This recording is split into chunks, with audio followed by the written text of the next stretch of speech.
माँ जी, वो लोग इंतजार कर रहे हैं। आपके बेटे का गुस्सा तो बढ़ रहा होगा। तेजल, अरे और कितना टाइम लगाओगी तुम? कोई काम ठीक से नहीं होता है तुमसे।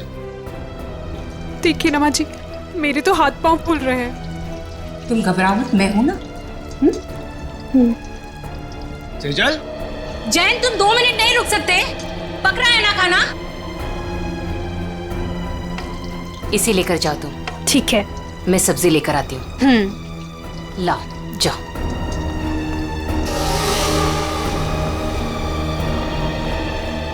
थैंक गॉड, आज खाना तो ठीक वक्त पर आ गया।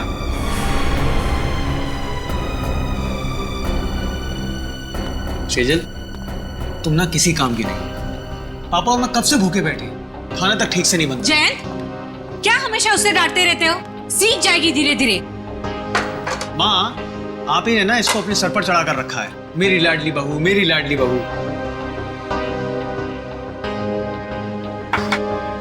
घबराओ मत, मैं हूं ना।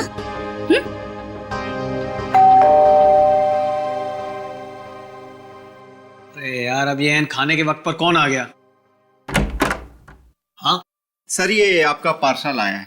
पार्सल? जी हाँ पर भेजा किसने? सर, एक तो आपने पड़ा हुआ पार्सल लेके आया हूँ और ऊपर से मुझसे ही सवाल कर रहे हैं। तो हमने अभी तक किसी को एड्रेस नहीं दिया, तो पार्सल कैसे आ गया? अरे भाई, 4 दिन हुए हमें यहाँ पर आए हुए, पार्सल कैसे आ सकता है? अरे बेटा, पार्सल पे नाम किसका है वो तो देखो। अरे माँ, नाम ही तो सफाचट है। ये लीजिए अपना पार्सल।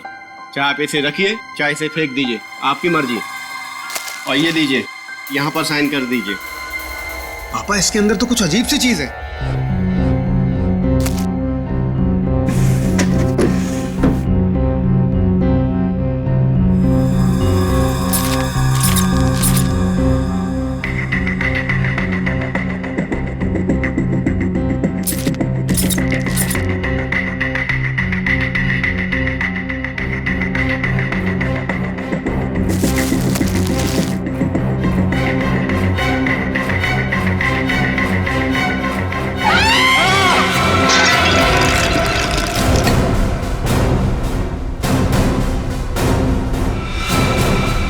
ये किसने भेजा है हमारे घर ऐसा?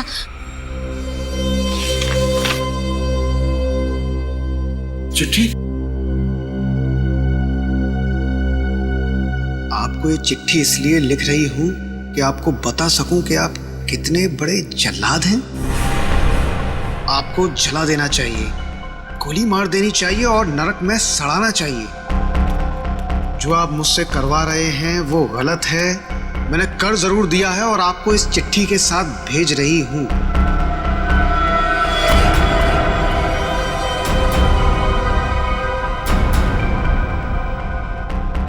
लेकिन अब बस, अब मैं आपके लिए ये घोर पाप नहीं करूंगी। मैं कुछ नहीं करूंगी। अब उसे मारना है या नहीं आप देखो। मैं अपने गांव बरोलपुर वापस जा रही हूं और आपको कभी नहीं मिलूंगी। आप बहुत ही घटिया आदमी हो और मैं अब नहीं डरती आपसे। आपकी गायत्री?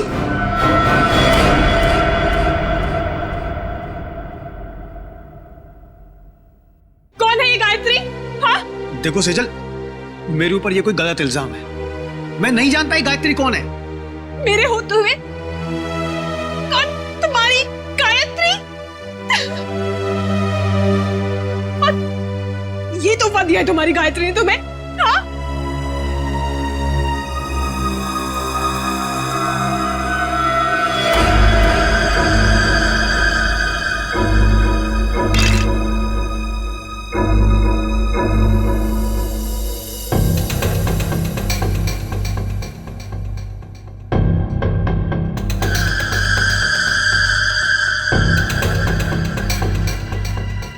माय गॉड, छोटे बच्चे की कटी हुई उंगली है सर।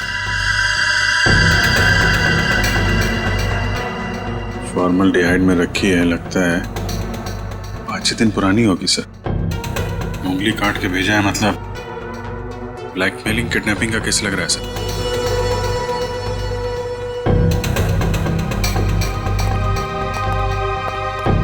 क्या आपके घर में, आपके परिवार में कोई छोटा बच्चा है? नहीं सर, हमारे यहाँ तो कोई बच्चा नहीं और ना ही ये पार्सल हमारा हो सकता है। लेकिन आया तो तुम्हारे घर पर ही ना। अगर इसी एड्रेस पर आया तो और किसी का कैसे हो सकता है? हाँ?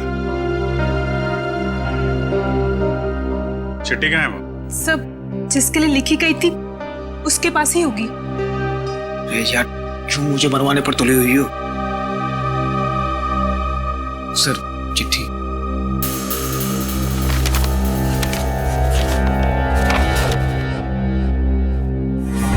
आपको चिट्ठी इसलिए लिख रहे हैं कि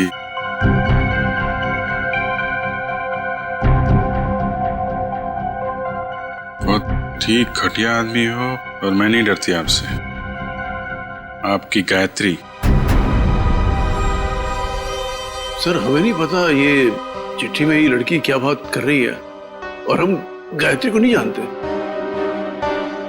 सर, जिसे ये पार्सल मिलने वाला था उसका नाम तो लिखा था, मगर अब इसे पढ़ पाना बड़ा मुश्किल है। अच्छा, हाँ ठीक है, पता तो लगा ही लेंगे। लेकिन इस गायत्री ने एक छोटे बच्चे की उंगली काट कर यहां भेजी है आपके पास, और तुम लोग कह रहे हो कि तुम्हें कुछ पता नहीं ये गायत्री कौन है। तो क्या उसके सपने में आया ये आप लोगों का एड्रेस? मैं आपसे कह रही थी ना, ये घर मत खरीदो मत खरीदो। देखा भी क्या हुआ। तो क्या आप लोगों ने ये घर खरीदा है? कब खरीदा? सर, हम तो 4 दिन पहले ही यहाँ पर शिफ्ट हुए हैं। सर, कहीं ये पार्सल पहले वाले के लिए तो नहीं? कौन कौन रहता था यहाँ पे? मेरा नाम धनराज है। 30 लाख तो क्या, तुम्हारे इस निकम्मे बेकार पति को मैं 30 फूटी कौड़ियां भी दे दूं। अब पापा क्या क्या बोले जा रहे हो? आप सोच भी रहे हो? सोहन इस घर के दामाद है, मेरे पति है। जैसे कि हीरा ढूंढ के लाई। एक तो मेरी मर्जी के बगैर शादी की, ऊपर से ये घर जवाई लाके बिठा दिया यहाँ पर। बस पापा, अब आप शांत हो जाइए, मत लेके इनके मुंह। वैसे भी आपका ब्लड प्रेशर बढ़ा हुआ है। और मोनिका, तुम दोनों भी जाओ यहां से। अब क्या हम अंदर आ सकते हैं? जी, आप लोग? हम लोग सीआईडी से हैं। सीआईडी? जी हाँ। कहिए। आपका जो पुराना घर है जिसे आपने मिस्टर जयंत को भेजा है, वहां पे एक पार्सल आया है, उसके बारे में कुछ पूछताछ करनी है। हे भगवान! उंगली।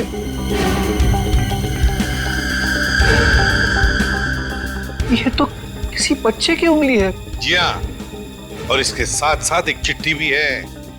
किसी गायत्री ने लिखी है चिट्ठी।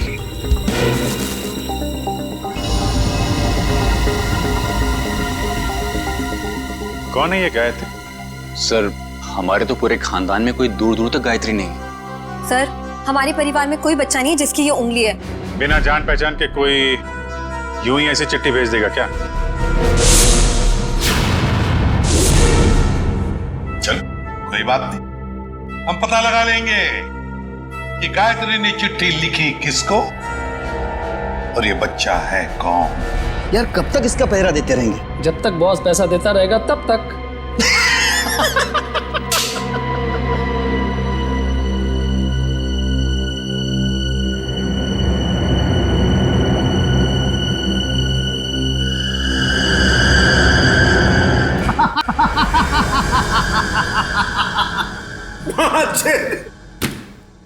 कटी हुई उंगली देखकर सदमा लगा इसे।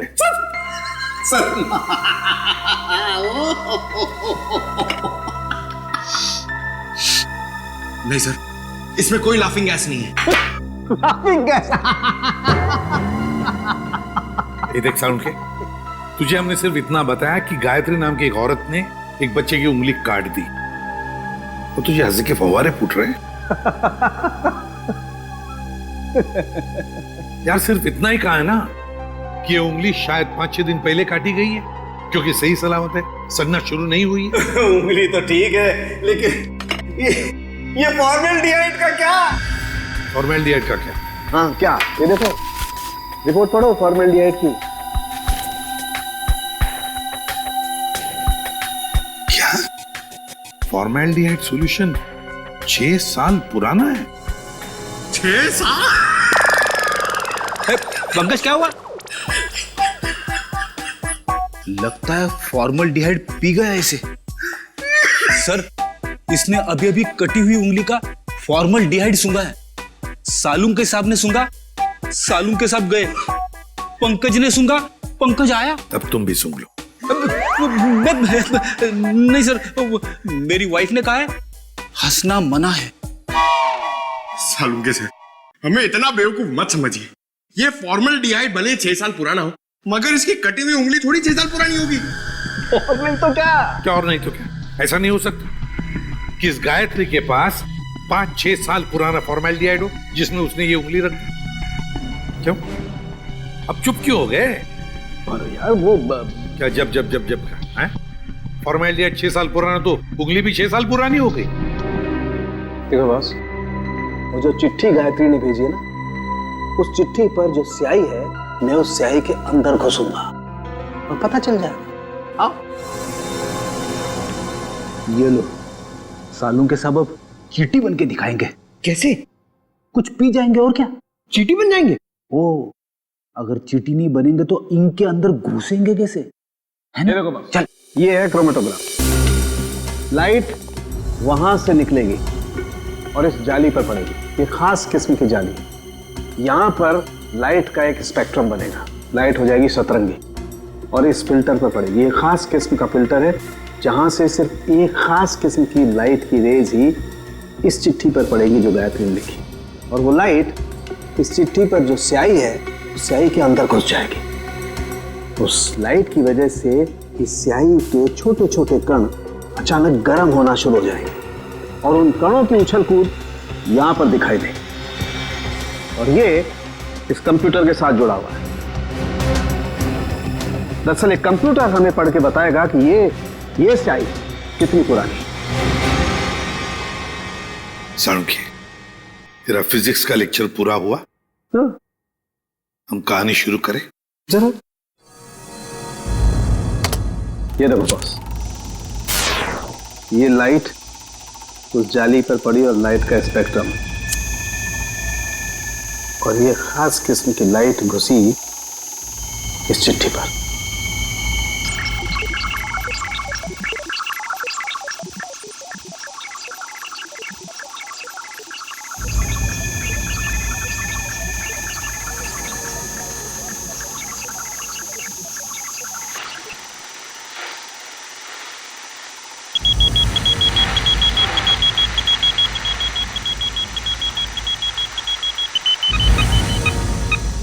साल बस गायत्री ने चिट्ठी 6 साल पहले भेजी।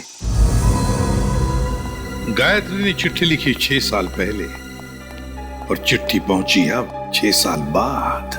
सर, 6 साल पहले कटी हुई उंगली आज मिली। सर, न जाने इन 6 सालों में इस बच्चे के साथ क्या क्या हुआ होगा। हाँ, 12-13 साल का तो हुआ होगा बच्चा। सर, इस गायत्री को हम ढूंढ निकालेंगे। गायत्री को भी और उस बच्चे को भी। बरुलपुर जाने का इंतजाम करो। हम घर तो दिखा दे रहे हैं आप लोगों को गायत्री का, लेकिन 9 साल हो गए जब वो इस बरुलपुर से गायब हुई है। गायत्री के माँ बाप किसी से उसके बारे में कोई बातचीत नहीं करते हैं। इतना तो बता सकते हैं कि अभी वो कहाँ है, किसके साथ है? मुश्किल है साहब, पति पत्नी दोनों पूरे गांव से कटे रहते हैं, किसी से कोई बातचीत नहीं। लेकिन ऐसा क्यों? पता नहीं, हम तो उनके दरवाजे पर जाएंगे नहीं, और हमको नहीं लगता है कि आप लोगों के लिए वो दरवाजा भी खोलेंगे। टेलीग्राम किसने भेजा? टेलीग्राम गायत्री ने भेजा टेलीग्राम। गायत्री? सरिता रुक, सुन।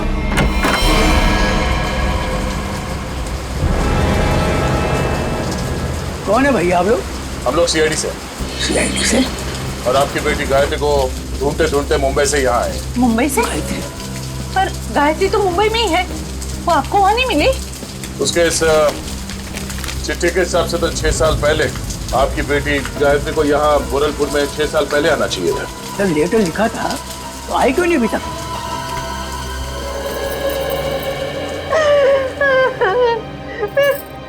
कहाँ गई मेरी बच्ची? कहाँ गई मेरे बच्चे? देखिए, आप लोगों को गायत्री के बारे में जो कुछ भी मालूम है हमें बताइए, हम उसे ढूंढ निकालेंगे। हो सकता है वो किसी परेशानी में हो। हाँ? वो मुंबई में कहाँ रहती थी? पता नहीं साहब, मेरी गायत्री 18 साल की थी तो भागे मुंबई चली गई वो। हम लोगों ने उसको मुंबई से छोड़ दी। अचानक एक दिन उसने फोन किया कि उसने वहां किसी के साथ शादी कर ली। पूरे गांव के सामने हमारी इज्जत को मिट्टी में मिला दिया। ये बात है कब की? करीब 7 साल पहले की। उसके बाद आप लोगों का उनसे कोई संपर्क नहीं हुआ? एक बार उसने फोन किया था। उसने बताया कि वो बहुत बड़ी मुसीबत में फंस गई है। पर साहब, हम यहाँ से क्या कर सकते हैं? कैसी मुश्किल? पता नहीं साहब, वो खुद फोन करके ये बोलती थी, पापा मैंने आगे की परेशानी मोल ले ली है।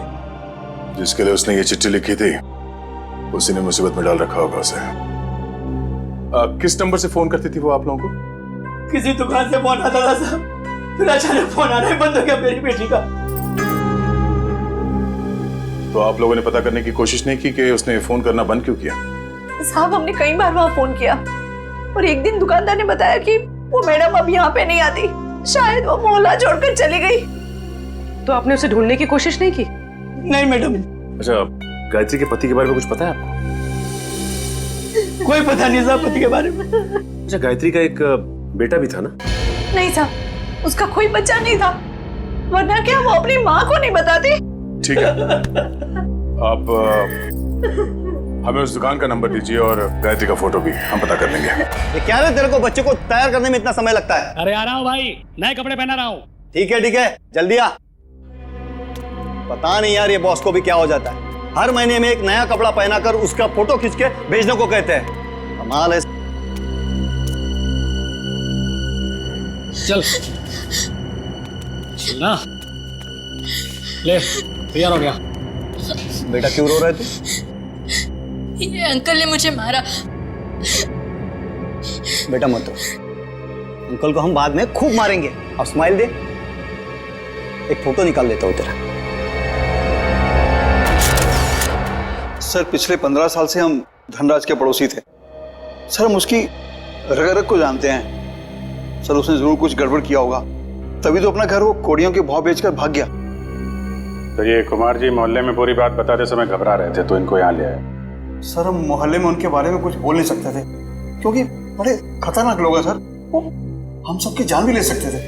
हाँ सर, उसका बदमाश दामाद सोहन और वो खुद बुढ़ा धनराज, अगर वो डस भी ले ना सर तो कोई पानी ना मांगे। अच्छा, ऐसा क्या किया उन्होंने आपके परिवार के साथ? सर उनको समझना बहुत मुश्किल है, बहुत घटिया लोग हैं सर, एक नंबर के क्रिमिनल है सर। मेरी बेटी की हालत देखिए ना सर, धनराज के बेटे ने इसकी जिंदगी खराब कर दी। रणवीर ने? नहीं सर, हम रणवीर की बात नहीं कर रहे हैं, उसका छोटा बेटा अमन की बात कर रहे हैं सर। एक मिनट। उनके घर में हमने एक ही बेटा देखा, रणवीर, लेकिन धनराज का दूसरा बेटा अमन है, ये तो हमें किसी ने नहीं बताया। सर उन्होंने भी आपको सच नहीं बताया, भगोड़ा है अमन। सर उससे मेरी शादी होने वाली थी और सगाई के दिन ही वो मुझे छोड़कर भाग गया, पता नहीं कहाँ चला गया था। ये धनराज और उसका परिवार तो काफी शातिर निकला सर। गायत्री का फोटो दिखाओ इन्हें। सर इसे कभी देखा उनके परिवार में? ये गायत्री? नहीं, कभी नहीं देखा। अच्छा, कोई बच्चा भी था उनके परिवार में? नहीं सर, कभी कोई बच्चा नहीं देखा। अभिजीत, ये अमन वाली बात मुझे गड़बड़ लगती है। क्या उस अमन के बारे में और कुछ बता सकती हो तुम? हाँ सर, अमन और उसके पापा की बिल्कुल नहीं बनती थी, इसलिए वो एक गोरेगांव के रेस्टोरेंट में काम करता था, फिर पता नहीं अचानक कहाँ गायब हो गया। अभिजीत, तो गोरेगांव में जाकर पता लगाओ किस होटल में ये अमन काम करता था। ये तो बहन जी हैं। बहन जी? हाँ साहब, सीधी सादी सी थी, हमेशा दुखी दुखी रहती थी, तो मैं इन्हें बहन जी कहता था। करीब 5-6 साल हुए हैं, अब मेरी दुकान पे नहीं आती हैं।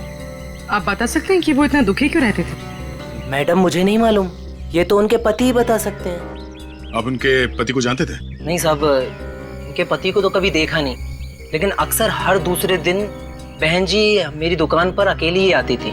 यहाँ से अपने गांव फोन करती थी, अपनी जरूरत का सामान लेती थी और चली जाती थी। उसके साथ कोई बच्चा भी आता था 5-6 साल का? नहीं साहब, मैंने कभी कोई बच्चा नहीं देखा इनके साथ। अच्छा, ये बहन जी रहती कहाँ पर थी? साहब अगर मुझे इनके घर का पता मालूम होता तो मैं अपने उधार के 2500 रुपए वसूल नहीं कर लेता इनसे। सर अगर ये गायत्री हर दूसरे दिन यहाँ फोन करने आती थी तो इसका मतलब तो यही है ना कि कहीं आसपास ही रहती होगी। इतनी वाहियात फिल्म थी ना कि मैं तो पूरी पिक्चर में ही सोता रहा। क्या बात कर रहे? तो और क्या इतनी बकवास? अरे एकदम बकवास। अरे समझ सुनो, आप करना जरा ये फोटो देखिए। आप लोग इस औरत को पहचानते हैं? भाई साहब आप किसी और से जाके पूछ लीजिए ना, आप देख नहीं रहे हम लोग बातचीत कर रहे हैं। अरे भाई साहब 1 मिनट फोटो देख लोगे तो क्या जाएगा आपका? क्यों भाई, जबरदस्ती है बताना। अब जबरदस्ती समझो या फिर मजबूरी, जरा ये फोटो देख के पहचानिए। हम लोग सीआईडी से। जी हाँ, सीआईडी से। अब देखिए और बताइए। ये औरत, ये तो वही है ना सर, इसकी वजह से मेरे को बहुत मार पड़ी है सर। मैं इसके बारे में आपको कुछ भी नहीं बता सकता। मैं तो जा रहा हूँ भाई, मैं जा रहा हूँ। अरे सुनो भाई साहब। अरे नहीं भाई, अरे रुको। अरे नहीं। गायत्री को आप लोग ढूंढ रहे हैं? मगर इसमें हंसने वाली कौन सी बात है? अरे मैडम, गायत्री के बारे में हर आदमी कुछ न कुछ नई बात बताएगा आपको। मतलब? अरे साहब उसको समझना बहुत मुश्किल था। गुंडे उसकी देखभाल करते थे। और तो और साहब उसको कोई आंख उठाकर नहीं देख सकता था, न ही उससे बात कर सकता था। वो रहती कहाँ थी? अभी तो कोई उसके घर में नहीं रहता। पिछले 6 साल से खाली पड़ा है। पता नहीं वो लोग कहाँ चले गए। कोई नहीं, हम देख लेंगे। ये बताओ कि उसका घर कहाँ है? वो रहा गायत्री का घर।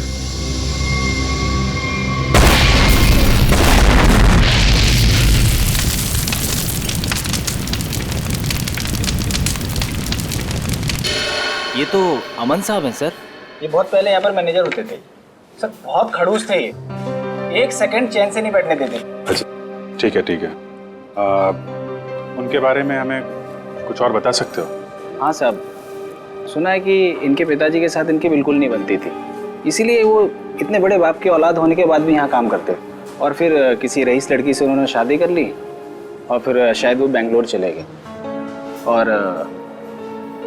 और क्या सर, करीब 6 साल पहले एक कार एक्सीडेंट में वो, उनकी पत्नी और उनका बेटा मारे गए। तीनों मार गए? सर सुना तो ऐसा ही था।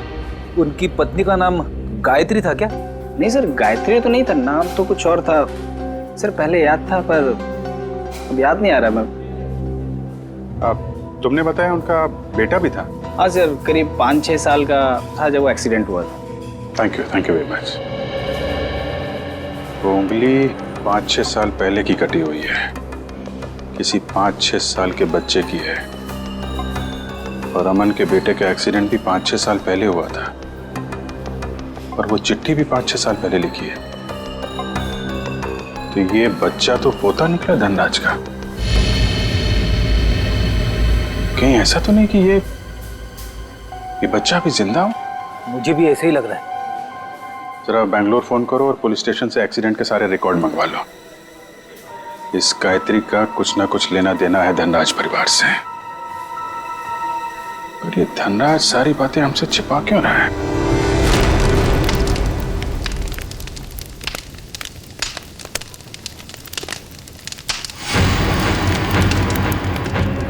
क्या टाइमिंग थे? हम लोग यहाँ गायत्री के घर पहुंचने ही वाले थे कि किसी ने यहाँ पे बॉम्ब ब्लास्ट कर दिया। सर ये ठंडे बस्ते में पड़ा हुआ मामला नहीं लगता है।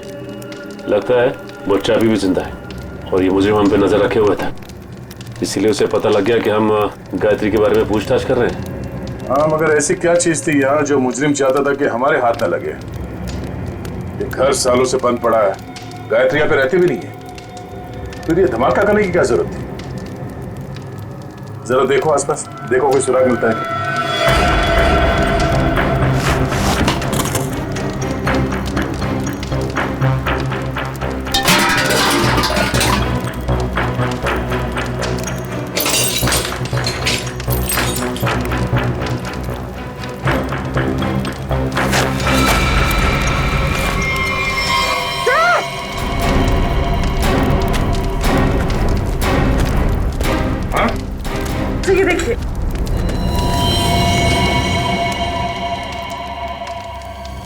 किसी की हड्डियां हैं, सीमेंट और ईंट के टुकड़े पे चिपकी हुई है।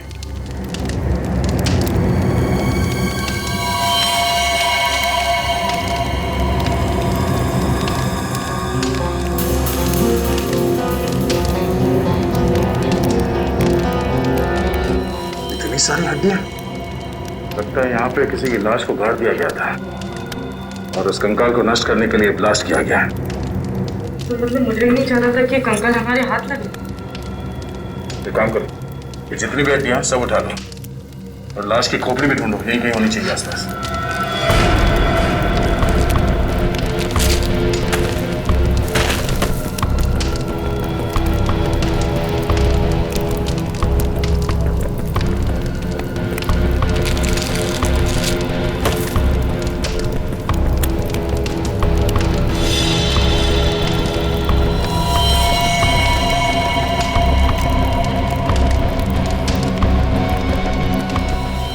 ये देखो, मिल गई खोपड़ी।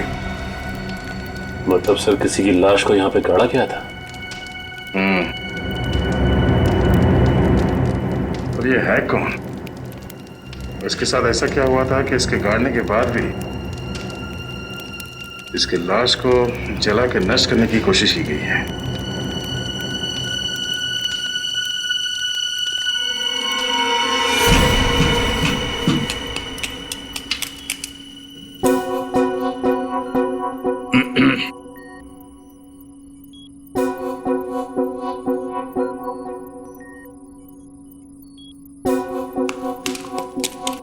सालुंखे, तू एक ही हड्डी निकालते रहे ना, हम यहाँ खड़े खड़े भजन करते हैं। हाँ? बॉस, आप वक्त से पहले आकर के खड़े हो गए मेरे सर पे। ये हड्डियां किसकी है बता?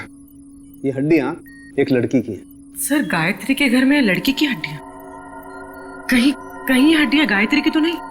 पता नहीं गायत्री की हैं या नहीं है, ये तो तभी पता चलेगा जब हम इस खोपड़ी पर चेहरा बना लेंगे। हाँ वैसे एक बात बताऊं, ये हड्डियां किसी 30 साल की उम्र की औरत की हड्डियां हैं, क्योंकि इन हड्डियों की डेंसिटी ज्यादा बदली नहीं है और औरतों में 30 साल के बाद ही बदलाव आता है। तो फिर डॉक्टर सालुंखे, क्या हम इस खोपड़ी पर चेहरा बनाना शुरू करें? क्यों नहीं?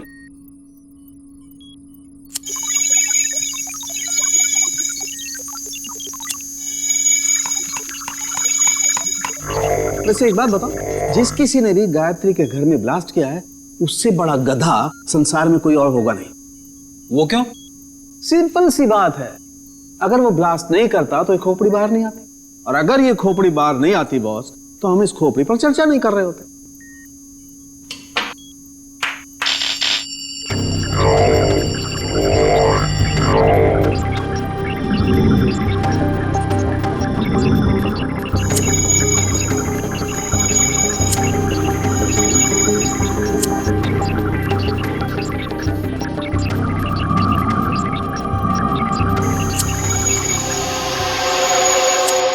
जैसे इसको थोड़ा वक्त लगेगा बॉस, कंप्यूटर को हर काम सोच समझ के करना पड़ता है, कहीं चेहरा गलत ना बन जाए।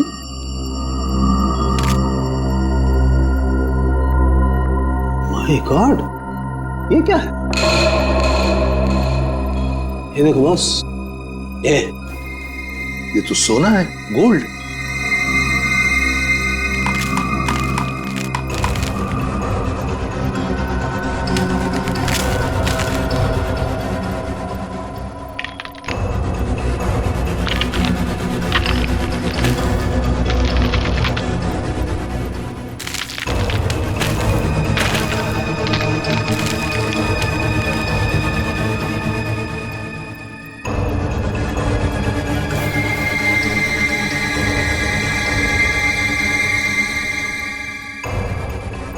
ये देखो बॉस, ए फॉर एप्पल, यार ए फॉर अमन। हाँ, चेहरा बन गया बॉस।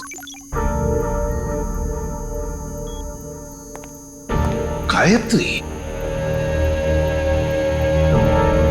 सर गायत्री के घर में घुस के किसी ने उसे मार दिया और उसे अपने घर में गाड़ दिया, और गायत्री ने उस बच्चे की उंगली काट कर भेज दी। पर हुआ क्या उस बच्चे का?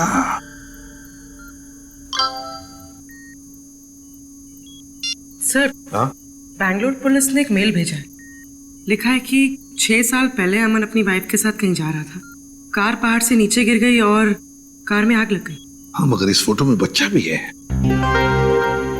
पर सर मेल में तो बच्चे का कोई जिक्र ही नहीं है। इसका एक ही मतलब हो सकता है कि बच्चा जिंदा है। सर बच्चे ने गले में चेन भी पहनी हुई है। और सर वही वाली चेन है, A for apple. A for Aman. पर सर अमन के बेटे की चेन गायत्री की लाश के पास मिली।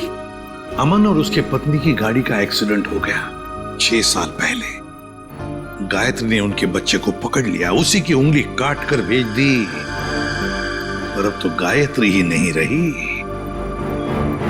तो फिर वो बच्चा कहां गया? उस बच्चे को ढूंढना होगा, बचाना होगा और इस धनराज की गर्दन पकड़नी होगी। बस बबलू ने एक निवाला खा लिया ना तो हमारा काम हो जाएगा।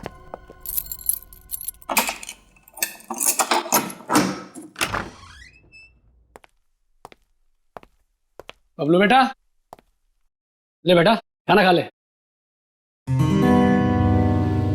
ये मेरे लिए? हाँ मुन्ना, तेरे लिए ही है, ले खा ले।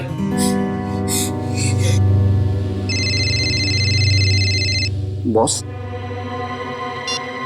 हाँ बॉस। हाँ बस निकल ही रहे। हाँ बॉस, आपका काम हो गया बॉस। चल निकल। चल। धनराज जी, क्या कह रहे थे आप लोग? कि आपको उंगली के बारे में कुछ पता नहीं, गायत्री कौन है किसी को कुछ नहीं मालूम, आपके पूरे परिवार में कोई बच्चा है ही नहीं, तो फिर क्या ये झूठ पे झूठ बोलते रहे आप। आपको मालूम था वो उंगली किस बच्चे की है? आप जानते थे गायत्री ने एड्रेस लिखने में कोई गलती नहीं की। आपने ये बताना जरूरी नहीं समझा कि आपका एक और बेटा था अमन, जिसका एक 5-6 साल का बच्चा है? क्यों?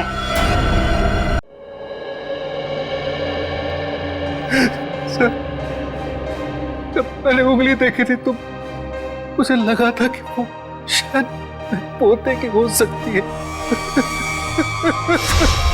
सर बचा लीजिए उसे, सर बचा लीजिए, सर प्लीज बचा लीजिए उसे। वो किसी की कैद में है पिछले 6 साल से। उसने कहा है कि जब तक मैं उसे पैसे देते रहूं तब तक वो उसे जिंदा रखेगा। सर उसने मुझे धमकी दी है कि अगर मैं किसी को बताऊं तो मेरे बबलू को मार देगा। पापा, अमन का बेटा जिंदा है और आपने हमें भी नहीं बताया। मैं नाराज था अमन से। उसने भी मेरे मर्जी के खिलाफ शादी की थी, पर 5 साल के बाद उसका मुझे फोन आया और उसने माफी मांगी, तो मैं किसी को बिना बताए बेंगलोर चला गया। फिर पोते बबलू को गले लगाया, उनको घर वापस आने को कहकर मैं वापस आ गई। मुझे क्या पता था कि वहां से आते आते उनका एक्सीडेंट हो जाएगा। लेकिन बबलू उस एक्सीडेंट में बच गया है ना? मुझे लगा था कि उन दोनों के साथ बबलू भी नहीं रहा, पर एक दिन किसी आदमी का मुझे फोन आया। उसने बबलू की आवाज मुझे फोन पर सुनवाई और कहा कि जब तक मैं उसे 10 लाख रुपया महीना देता रहूंगा तब तक बबलू जिंदा रहेगा। आपको ये कैसे लगता था कि उन्होंने बबलू को जिंदा रखा होगा? सर वो हर महीने मुझे बबलू के फोटोग्राफ्स भेजता रहा। सर 1 मिनट, ये लीजिए सर।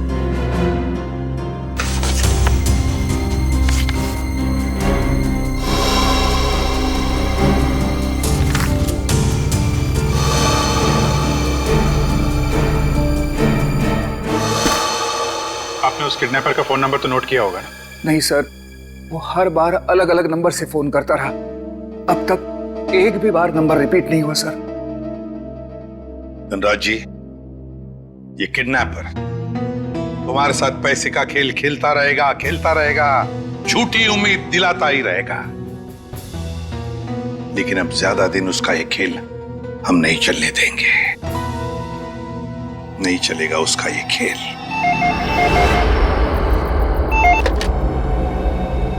हेलो धनराज जी, मैं सोच रहा हूँ कि आपका पोता मैं लौटा दूं। ओह, तुम हो? भगवान तुम्हारा भला करे। प्लीज मेरे पोते को लौटा दो।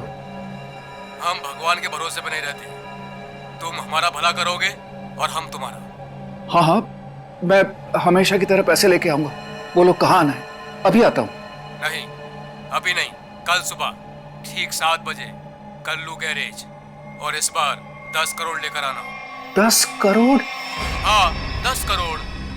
पर इतने सारे कैश पैसे मैं कहाँ से ले आऊंगा? इसीलिए तो 12 घंटे का समय दे रहा हूँ ना। और सुनो, कोई चालाकी नहीं, वरना अपने पोते से हमेशा के लिए हाथ धो बैठोगे। नहीं नहीं, प्लीज कुछ भी मत करना मेरे पोते को। मैं पहुंच जाऊंगा, 7 बजे के पहले ही पहुंच जाऊंगा। Hello hello hello.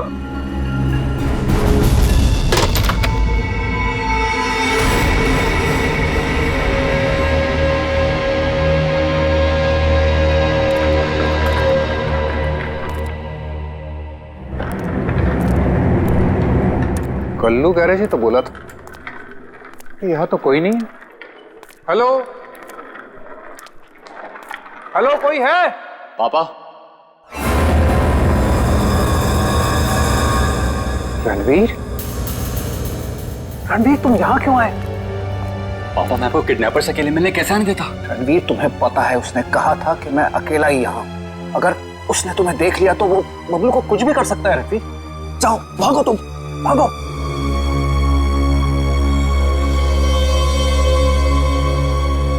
पापा, अगर मैं ही यहां से चला गया तो आपको आपके लाडले पोते से कौन मिलाने वाला है? क्या? तुम? हाँ, मैं ही आपके पोते को 6 साल से पाल रहा हूं। क्या कह रहे हो रणवीर? तुम ऐसे कैसे कर सकते हो? मैं तुम्हें... अरे अरे पापा, आराम से, शांति, नहीं तो ब्लड प्रेशर हाई हो जाएगा। आपका पोता बिल्कुल ठीक ठाक है। ले आओ रे।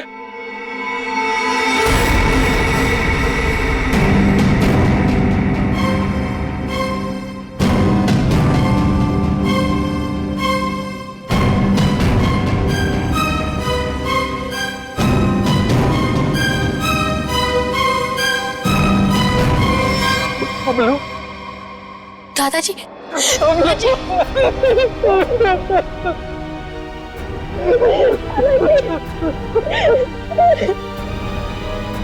मैं आ गया हूं।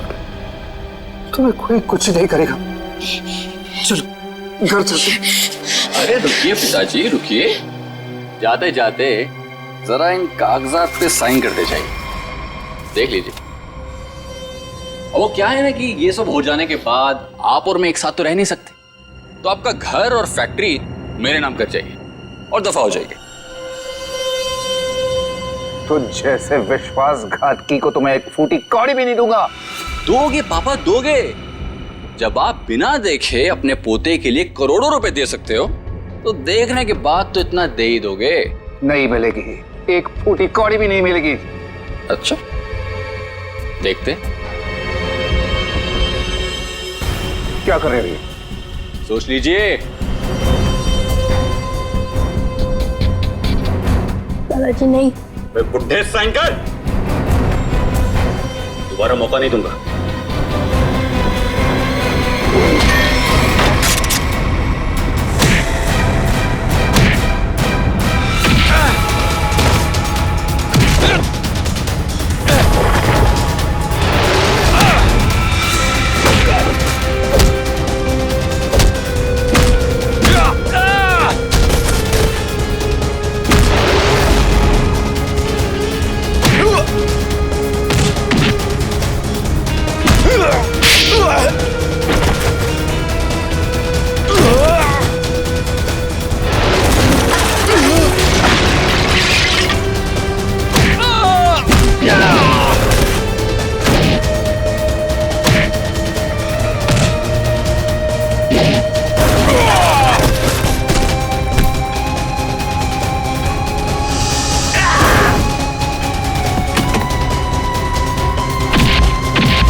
सोने का अंडा देने वाली मुर्गी का पेट काटने चले थे तुम।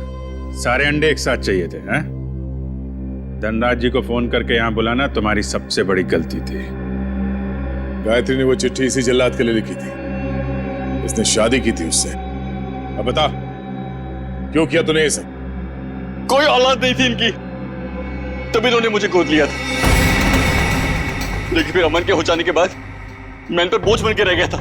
रणवीर, मैंने तुम्हें कभी अमन से कम नहीं समझा बेटे। झूठ बोल रहे हो तुम। अमन ने इनकी मर्जी के बगैर शादी की थी और वो घर छोड़ के चला गया। तो मुझे लगा शायद अब मुझे मेरा हक मिल जाएगा, लेकिन नहीं, सुलह करके आ गया उसके साथ। इसलिए तुमने अमन को एक्सीडेंट में मरवा दिया? हाँ, लेकिन उस एक्सीडेंट में अमन का बेटा अंकित बच गया था। लेकिन मैंने सोचा कोई बात नहीं, इसी बच्चे के जरिए मैं इस पैसे के पुजारी से पैसा निकलवाता रहूंगा और एक दिन इनको कंगाल बना दूंगा। गायत्री तो तुम्हारी पत्नी थी, उसको क्यों मारा? सर, मुझे लगा वो अंकित को मेरे हिसाब से संभाल लेगी, लेकिन नहीं, उसे उस पर दया आने लगी। मेरे इतने दबाव देने के बाद ही उसने इसकी एक उंगली काटी थी और उसके बाद वो मुझे धमकाने लगी। कहती है कि अंकित को जल्दी से घर छोड़ दो वरना मेरा भांडा फोड़ देगी, मेरा, अपने पति का। इसलिए तुमने उसे भी मार के वहां घर में गाड़ दिया? हाँ, क्योंकि मैं नहीं चाहता कि मेरी तरफ आराम से आने वाले पैसों के बीच में कोई भी रुकावट बन जाए। रुकावट तो आनी ही थी रणवीर। जुर्म के रास्ते में रुकावट डालने और मुजरिम को उसके अंजाम तक पहुंचाने के लिए सीआईडी बनी है। 3-3 खून करने और बच्चे की किडनैपिंग के जुर्म में जेल की सलाखों के पीछे सड़ना होगा जब तक फांसी का ऑर्डर नहीं आता।